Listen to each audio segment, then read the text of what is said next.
Hi hello friends, എല്ലാ കൂട്ടുകാർക്കും ഞാൻ ഇനി പറയാൻ പോണത് ഇതിന്റെ റീമേക്കിലെ ഭാഗമാണ്. ഒറിജിനൽ വേർഷനാണ് ഞാൻ പറയണത്. ഫേക്ക് റിവ്യൂ എന്നല്ല, ഒറിജിനൽ റിവ്യൂ ആട്ടോ. അപ്പൊ എല്ലാവരും ഒന്ന് സപ്പോർട്ട് ചെയ്യാം. അപ്പൊ നമ്മുടെ അശ്വിനെ തട്ടിക്കൊണ്ടു പോകുന്ന ഒരു ഭാഗമുണ്ട്. അപ്പൊ ആ ഭാഗത്തിന്റെ ഒരു ഇതാണ് ഞാൻ പറയുന്നത്. അപ്പോ വേറൊന്നുമല്ല, നമ്മുടെ അശ്വിനെ 2 ദിവസമായിട്ട് കാണാനില്ല കേട്ടോ. അപ്പോഴേക്കും എല്ലാവരും എല്ലായിടത്തും ശ്രുതി പറയണത് ബിസിനസിന്റെ കാര്യത്തിന് വേണ്ടി പോയെന്നാണ് പറയുന്നത്. പക്ഷെ ശ്രുതിക്കറിയാം ബിസിനസിന്റെ കാര്യത്തിന് വേണ്ടിയിട്ടല്ല, അശ്വിനെ ആരോ കിഡ്നാപ്പ് ചെയ്തിരുന്നെന്ന് ശ്രുതിക്ക് അറിയാം കേട്ടോ. ശ്രുതിക്ക് മാത്രമല്ല, ശ്രുതി ഈ കാര്യം മനോരമയെടുത്തും പറയുന്നുണ്ട്. അങ്ങനെ മനോരമയും ശ്രുതിയും കൂടി ചേർത്ത് അശ്വിനെ കണ്ടുപിടിക്കാമെന്നൊരു ഭാഗമായിട്ട് ഞാൻ പറയാൻ പോണത്. നമ്മൾക്ക് ഈ എപ്പിസോഡ് വരുമ്പോൾ മനോരമനെ ഭയങ്കര ഇഷ്ടമാവും കേട്ടോ. ആ ഒരു ഭാഗമാണിത്. അങ്ങനെ നമ്മുടെ ശ്രുതിക്കാണെങ്കിൽ ഷാമിനെയാണ് കേട്ടോ സംശയം.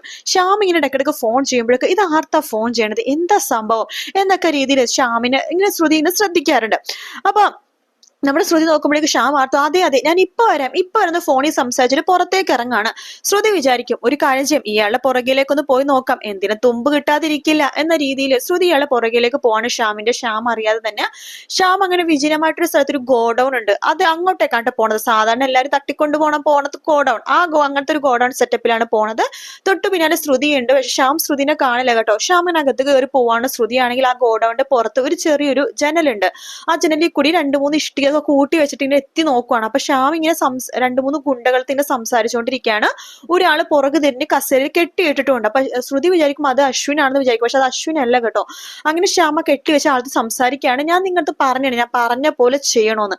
പറഞ്ഞ പോലെ ചെയ്തില്ലെങ്കിൽ എന്ത് സംഭവിക്കുമെന്ന് അറിയാലോ. ഈ ശ്യാം മാധവ് ആരാണെന്ന് നിങ്ങൾ അറിയൂ, കേട്ടല്ലോ എന്ന് പറയണേ. എന്ത് പണി ചെയ്താലും കറക്റ്റ് ആയിട്ട് ചെയ്യില്ല.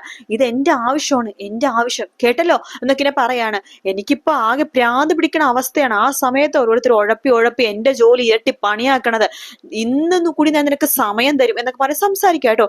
ഇതാർത്ത സംസാരിക്കണത്, ആരെക്കുറിച്ച് സംസാരിക്കണത് നോക്കാൻ വേണ്ടി നമ്മുടെ ശ്രുതി വീണ്ടും ഇങ്ങനെ എത്തി നോക്കുമ്പോഴേക്കും ശ്രുതി പൊക്കത്ത് കയറിയിട്ടാണ് എത്തി നോക്കണം. അപ്പൊ അതിൽ നിന്ന് 2 ഇഷ്ടിക നിലത്തേക്ക് വീഴുമ്പോഴേക്കും ശ്യാമും ആൾക്കാരും ഈ ഒച്ച കേൾക്കുന്നുണ്ട്. ശ്രുതി അപ്പൊ തന്നെ അവിടെ നിന്ന് ഓടിപ്പോയിട്ട് വേറൊരു ഷട്ടർ ഇട്ടിട്ട് ഒരു റൂമിനുള്ളിൽ കയറി ഇരിക്കുക കേട്ടോ.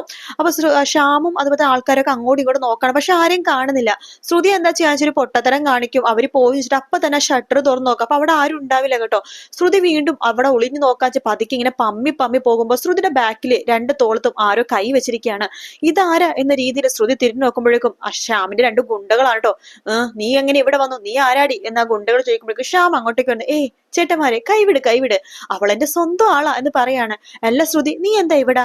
അത് ഞാൻ ഇവിടെ വെറുതെ വന്നതാ, അല്ലാതെ നിങ്ങളെ ഫോളോ ചെയ്ത് വന്നേന്നല്ല. നീ എന്നെ ഫോളോ ചെയ്ത് വന്നത് എനിക്ക് മനസ്സിലായി. ഓ, ഞാൻ എന്താ ചെയ്യണത്, ആരുടെ സംസാരിക്കണമെന്ന് അറിയാൻ വേണ്ടി വന്നതായിരിക്കും. ശ്രുതി, നിനക്ക് ഇത്ര കഷ്ടപ്പെടേണ്ട ആവശ്യമുണ്ടോ? നീ എന്നോട് ഓപ്പൺ ആയിട്ട് ചോദിക്കുകയാണെങ്കിൽ ഞാൻ സത്യങ്ങളൊക്കെ പറയുമായിരുന്നല്ലോ.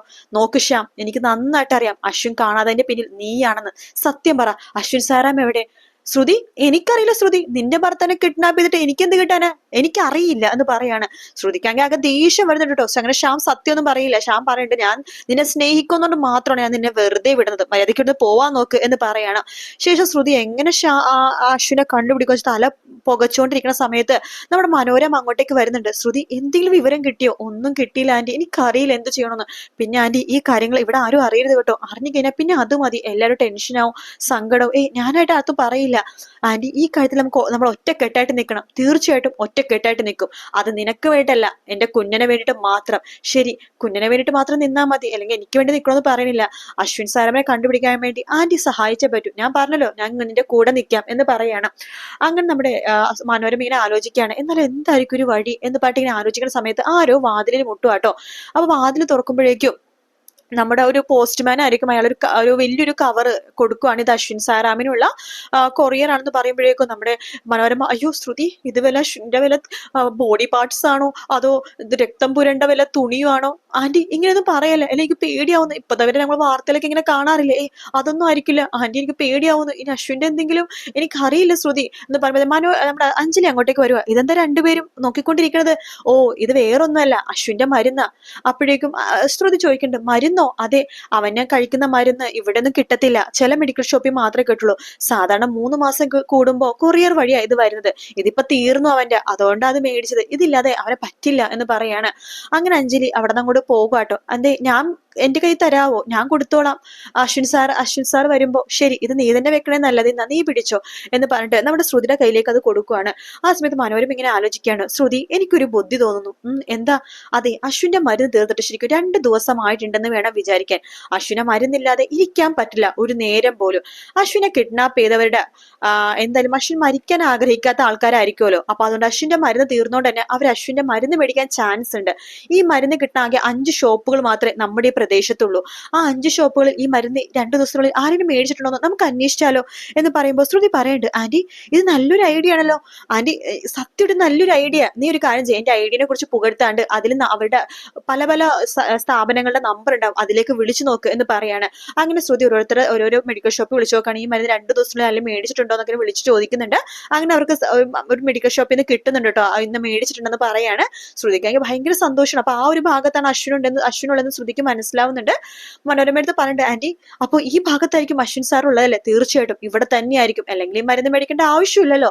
നമുക്ക് എന്തായാലും പ്രതീക്ഷയോട് കൂടി തന്നെ അവിടെ പോയി നോക്കാം. ആന്റി ഞാൻ തന്നെ പോയി നോക്കിക്കോളാം, സൂക്ഷിക്കണം നീ എന്ന് മനോരമ പറയുമ്പോൾ, ഞാൻ സൂക്ഷിച്ചോളാം ആന്റി. എന്തായാലും ആന്റി എന്റെ കൂടെ നിന്നെ വളരെ നന്ദിയുണ്ട്. ആന്റി ഇല്ലായിരുന്നെങ്കിൽ ഒരിക്കലും എനിക്ക് ഈ ഐഡിയ കിട്ടില്ലായിരുന്നു. എനിക്കിത് ചിലപ്പോൾ അശ്വിൻ സായിറാമിനെ കണ്ടുപിടിക്കാനും പറ്റില്ലായിരുന്നു. ഞാൻ പറഞ്ഞല്ലോ, ഇത് ഒരിക്കലും ഞാൻ നിനക്ക് വേണ്ടി ചെയ്യണതല്ല, കുഞ്ഞിനെ വേണ്ടി ചെയ്യാണ്.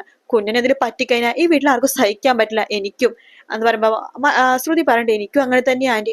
എന്തായാലും നീ സമയം കണ്ട അന്വേഷിച്ച് കണ്ടുപിടിക്ക്, അവന്റെ പോറൽ പോലും ഏൽക്കാണ്ടിരിക്കട്ടെ, ഞാൻ ദൈവങ്ങളോട് പ്രാർത്ഥിക്കാം എന്ന് മനോരമ പറയാണ്. ശരി ആന്റി, ഞാൻ പോണ വരെ ആരോടും സത്യങ്ങളൊന്നും പറയത്, പോയി കഴിഞ്ഞിട്ട് ഞാൻ അശ്വിൻ സാറിനെ കൂട്ടിക്കൊണ്ടുവരാന്ന് ഞാൻ പ്രതീക്ഷിക്കണത്. അതുവരെ സത്യങ്ങളൊന്നും ആരോട് പറയരുത്, വന്നു കഴിഞ്ഞിട്ട് ആരെല്ലാം അറിഞ്ഞാലും കുഴപ്പമൊന്നുമില്ല. ഞാനായിട്ട് ആർക്കും പറയത്തൊന്നുമില്ല. നീ ഇടക്കിടക്ക് എന്നെ വിളിക്കണം കേട്ടോ. ഞാൻ വിളിച്ചോളാം ആന്റി, ഞാൻ അവിടെ എത്തിയാലും അശ്വിൻ സാറിനെ കണ്ടാലൊക്കെ ആന്റിനെ വിളിച്ച് പറഞ്ഞോളാം. അപ്പൊ ആന്റി ഇതൊന്നും ആർത്തും പറയല്ലേട്ടോ. ഇല്ല ശ്രുതി, ഞാൻ ആർത്തും പറയില്ലെന്ന് പറയാണ്. അങ്ങനെ ശ്രുതി വീട്ടിൽ പറയുന്നുണ്ട്, അതെ അമ്മയുടെ അടുത്ത് വരെ അച്ഛൻ്റെ അടുത്ത് ഞാൻ ഒന്ന് പോയിക്കോട്ടെ 2 ദിവസത്തേക്ക് എന്ന് ചോദിക്കുകയാണ്. അപ്പൊ പ്രീതി പറഞ്ഞിട്ട്, ഞാനും കൂടി വരാൻ ശ്രുതി. അയ്യോ ചേച്ചി വരണോന്നില്ല, ഞങ്ങൾ 2 പേര് പോയാൽ എങ്ങനെയാ ചേച്ചി, ഇവിടെ ആരെങ്കിലൊക്കെ വേണ്ടേ? അപ്പൊ അതുകൊണ്ട് ഞാനിപ്പോ പോവാ, 2 ദിവസം കഴിഞ്ഞാൽ തിരിച്ചു വരുമല്ലോ, അണ്ട് ചേച്ചി പോയിക്കോ. എന്നാ ശരി, നിന്റെ കൂടെ 2 ദിവസം അവിടെ നിക്കാന്ന് വെച്ചിട്ടായിരുന്നു. സാരില്ല ചേച്ചി, ഇനിയും സമയമുണ്ടല്ലോ, നമുക്ക് ഒരുമിച്ചൊക്കെ നിക്കാം. എന്നാലും ഇപ്പൊ ഇവിടെ അശ്വിൻ സാറാമ ഇല്ലല്ലോ, അപ്പൊ ചേച്ചിയും പോയാൽ ശരിയാവില്ല. പിന്നെ ആകാശ് സാറല്ലേ കമ്പനിയിലെ കാര്യങ്ങൾ നോക്കണം, പിന്നെ അഞ്ജലി മേഡം പ്രഗ്നന്റ് ആയിട്ടിരിക്കല്ലേ, അപ്പൊ അതുകൊണ്ട് ശ്രദ്ധയൊക്കെ വേണ്ട ചേച്ചി. ശരി, നീ പറഞ്ഞ ശരിയാ, എന്നാ നീ പോയിട്ട് വന്നോ എന്ന് പറയാണ്. അങ്ങനെ ശ്രുതി വീട്ടിൽ പോണെന്ന് പറഞ്ഞ് കള്ളം പറഞ്ഞിട്ട് അശ്വിനെ കണ്ടുപിടിക്കാൻ വേണ്ടി പോകുവാട്ടോ. കണ്ടുപിടിച്ച് കഴിയുമ്പോഴേക്കും ഒരുപാട് നല്ല നല്ല സീൻ ഉണ്ട് കേട്ടോ. ശ്രുതിയുടെയും അശ്വിന്റെ ഭയങ്കര റൊമാൻറ്റിക് സീനുകൾ. ശരിക്കും പറഞ്ഞാൽ അശ്വിനും ശ്രുതിയും പ്രണയം പരസ്പരം തുറന്നു പറഞ്ഞത് ഈ സീനിൽ, അതായത് ഇവരെ തട്ടിക്കൊണ്ട് പോയിട്ട് പരസ്പരം കാണില്ലേ, ആ ഒരു സീനിലാണെന്ന് തോന്നുന്നു. ഇവർ പരസ്പരം പ്രണയം തുറന്നു പറഞ്ഞ തെറ്റിദ്ധാരണയൊക്കെ ഫുള്ളായിട്ട് മാറി ഇവർ ജീവിക്കാൻ തുടങ്ങുന്നത് ആ ഒരു ഭാഗം തൊട്ടിട്ടാണെന്നാണ് എന്റെ വിശ്വാസം കേട്ടോ. അപ്പൊ എന്തായാലും ഈ ഒരു ഭാഗം നിങ്ങൾക്ക് ഇഷ്ടപ്പെടുകയാണെങ്കിൽ ലൈക്ക് ചെയ്യാനും സബ്സ്ക്രൈബ് ചെയ്യാനും അതുപോലെ തന്നെ കമന്റ് ചെയ്യാനും മറക്കല്ലേ. അതുപോലെ തന്നെ അപ്കമിങ് റിവ്യൂസ് ഞാൻ ഉടനെ എല്ലാ ദിവസവും ഇടുന്നതായിരിക്കും. പിന്നെ എപ്പിസോഡിന്റെ റിവ്യൂ ഇടാൻ കേട്ടോ, കാരണം ഇപ്പൊ വന്നേക്കുന്ന എപ്പിസോഡ് എല്ലാം തന്നെ കഴിഞ്ഞ ആഴ്ച മുതലേ ഞാൻ എപ്പോഴും പറഞ്ഞുകൊണ്ടിരിക്കുന്ന എപ്പിസോഡ് ആയതുകൊണ്ടാണ് കേട്ടോ അത് ഇടാതിരുന്നത്. എന്നാലും എപ്പിസോഡ് പറ്റുമ്പോഴൊക്കെ ഇടുന്നതായിരിക്കും. എന്തായാലും കൂടുതലും ആൾക്കാർക്ക് ഇഷ്ടം ഇതിന്റെ അടുത്ത ഭാഗങ്ങൾ, നല്ല ഭാഗങ്ങൾ അറിയാനാണെന്ന് താല്പര്യമാണെന്ന് പറഞ്ഞത് കൊണ്ടാണ് ഞാനിപ്പോ റീമേക്കിലെ ഭാഗങ്ങളൊക്കെ പറയണേ കേട്ടോ. നിങ്ങൾക്ക് ഇഷ്ടപ്പെട്ട ഭാഗം താഴെ നിന്ന് കമന്റ് ചെയ്യാം, അത് ഞാൻ എന്തായാലും അടുത്ത എപ്പിസോഡായിട്ട് പറയുന്നതായിരിക്കും. അപ്പോൾ മറ്റൊരു വീഡിയോ ആയിട്ട് നാളെ കാണാം. Bye bye.